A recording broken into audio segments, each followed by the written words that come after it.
They start blowing up LinkedIn and they contact the C-suite of the company, driving my name into the ground. And now I will never, there's no way I can ever touch this company again. This is not how you do business. Hey folks, we're live. Welcome to Affiliate Nerd Out Friday, Real Talk Edition. As always, my guest, Christen Evans. What's up? Live from Tahoe this week. Yeah, beautiful. You having a good vacation with the fam? Yeah, it's been so good. I've definitely already fully waterlogged myself in the lake. And then our hotel has a really good pool. And so I've just been eating and drinking. I found a bagel spot this morning that served mimosas. Mm. Victory in my book. That's an interesting spot. Is that in South Lake? Yeah, Dragonfly Bagels, which is right as you're getting onto 50. Once you get into South Lake, it's right past, it's right before the Safeway. But really, really good bagels. And then they had, a mimosa that I couldn't say no to. Well, when in Tahoe. Right. How's your week gone? You must be vacationing, so Yeah. I worked Monday, Tuesday, and I've done a little bit of work here and there, but I'm actually trying to do a little bit of unplugging because I'm terrible at it. And I'm, almost always work through my vacations. So the week's good. I, really top loaded the first half of my week. We got some reports out. We're migrating a program from one platform to the other. So making sure they're set up for success. Tackled some tracking issues that got resolved yesterday, which I'm glad. And then, just, kind of wrapping up my week, making sure that I'm getting all the end of the week updates out so that everybody can kind of rest easy for the weekend. and about you updates. Let's dig into that real Yeah. quick. What are you doing for that? And how much manual work is this? How much automation? Yeah. So we meet with most of our clients almost weekly. A few of them are biweekly. A lot of it is, just kind of pulling the numbers from the week. So we do an end of the week update every single Friday. That's just here are the stats for the week. Here's the stats month to date. And then it's because we keep track of everything within a Google sheet that we call, the program tracker.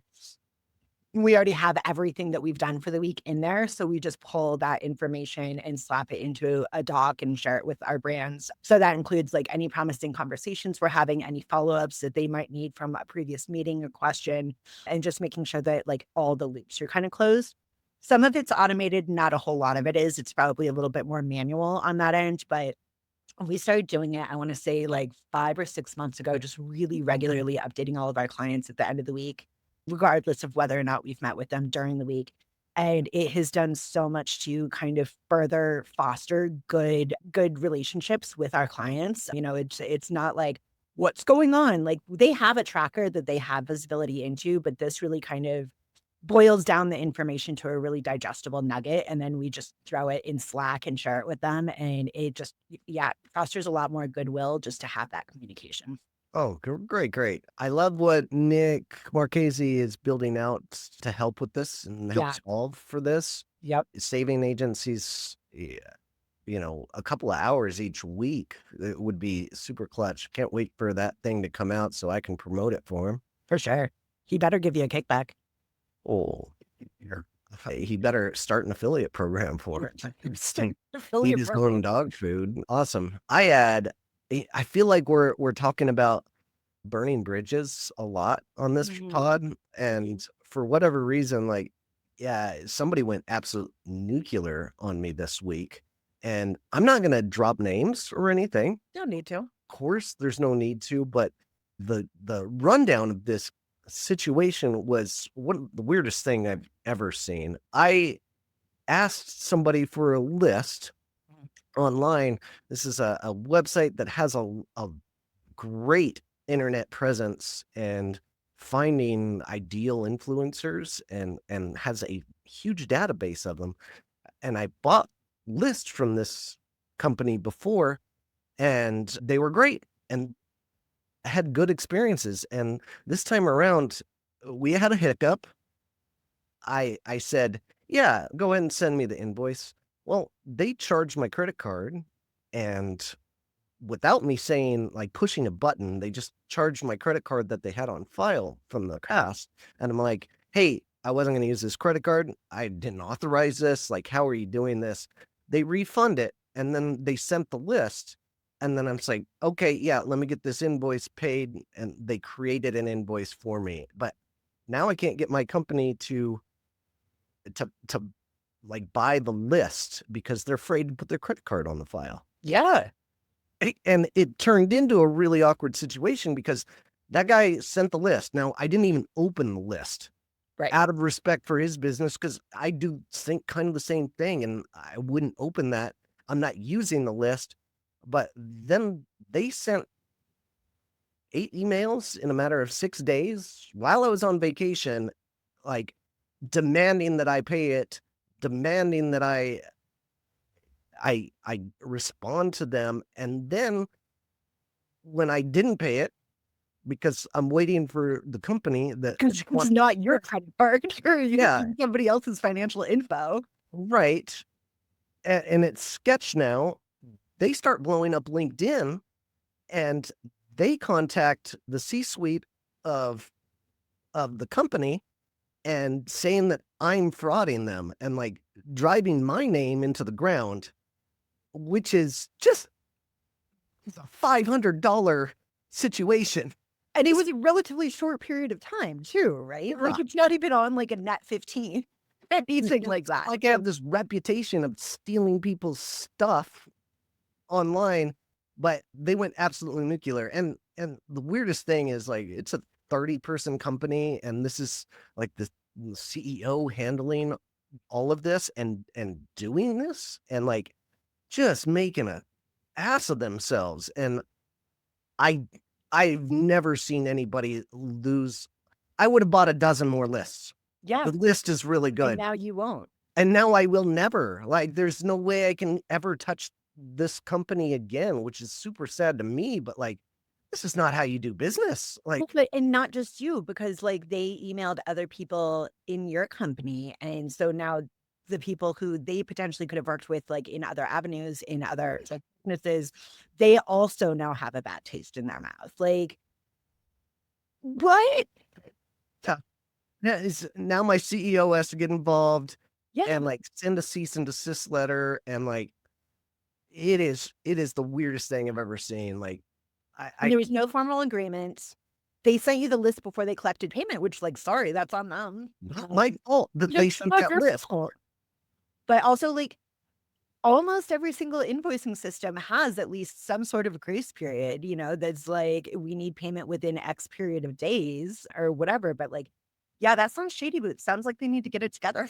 But Yeah, something I've never seen before, and it just brings up the points that we've been making quite a bit on this thing of not burning bridges, and like this is going to cost them tens of thousands of dollars over yeah, them screaming about $500 is just the worst ROI you can possibly yeah, create online. yeah. So that was a weird moment for me.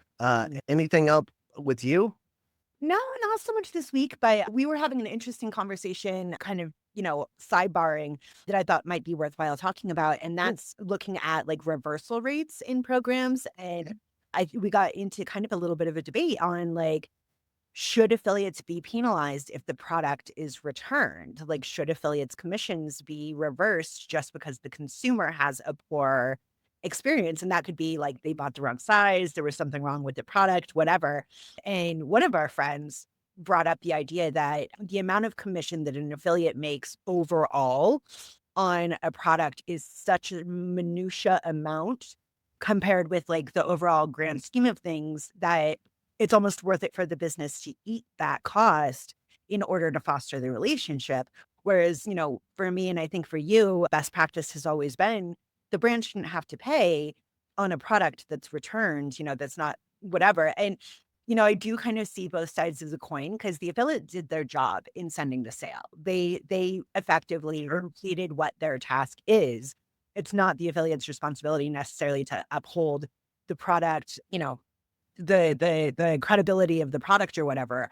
But at the same time, I also understand from the brand side, because I've been working with brands for so long, that like you want to protect costs, you want to protect margins, and especially in programs where those margins might be really tight, like even, that small percentage, that minutia percentage could overall be relatively costly for the brand. So I'm really curious. I would love to hear from, anybody out there watching kind of what their take on it is. I know that, again, my best practice is to always have that kind of automatic reversal so that if it's, if the shopping cart is integrated with the platform and a product is returned or an order is canceled, then that commission is effectively canceled. But I do also think that there is a pretty good point and reason to maybe not canceling those, especially for content partners. Like maybe if you're looking at like coupon partners, like maybe that's, less of an issue, but that's also usually such a smaller commission rate. And content partners do generally have those VIP rates, but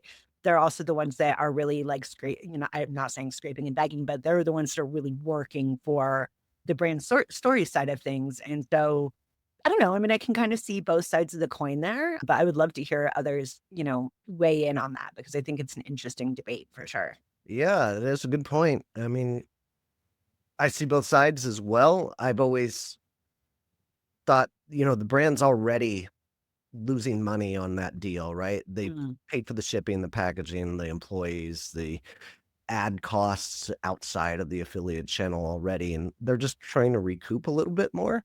And I think it's more of a scared of the slippery slope thing, because mm, if you have that precedence where you're not doing a refund, what's to stop a bad affiliate from making a whole bunch of fake sales yeah. and taking advantage of this? And once they figure out that those reversals aren't going through, then somebody's going to find that loophole, Yeah. right? Yeah. And I think that that kind of comes back to like, how do you manage your program and how close of an eye are you Yeah. keeping on your program? Because if you have, quality affiliates in the program and you have good relationships with the ones who are, that's going to be a little bit less of a concern. But if you have a, much larger mix, and maybe especially if you're dealing with unclean sub networks, that could Mm. definitely be more of a problem where you're going to drive up overall business costs as a result of fraudulent traffic and sales. Yeah, it's a dilemma, no doubt. Please put in the comments of this blog post or video, whatever you guys are doing, your thoughts. Like, do you go one way or the other? I think it's more important the higher the commission level Yeah. as well, right? A higher ticket item, higher commission level, how big the margins are. I mean, there's a lot of, I think, math that plays into it, but it certainly, our friend's stance kind of made me like, oh, that is Yeah, true. That might not be as much of an expense as we're making it out to be, but at the same time, every business is different and every affiliate program is different. yeah, yeah. So true. Yeah. Mm. Uh, Well, any friends of the week or any great calls? Or Not this week, just because I've sure. been been traveling a bit. I would say my best friend of the week is my brand new paddleboard, All right. which I'm very excited about, and I leveled up my beach setup, so that's my big win for the week. Other than that, yeah, I've been super big into reporting this week. I'm finishing up the end of the month from June and getting all of those end of the month reports up, and then I clicked on vacation mode. Also, do want to wish a happy birthday to one of my team members, Jazz. It's her birthday today, and she's off, but All right. I like to embarrass my team when I can. Great, great, great. My call of the week was Amanda Ferris, Oh yeah, love Amanda. Link Unite, and we recorded a podcast, but I'd never met her before, which is really weird That's because, insane. yeah, we said the same thing. Like, how have we never met? So she's just a boss. It's just like hanging out with an old friend immediately, just like you and I.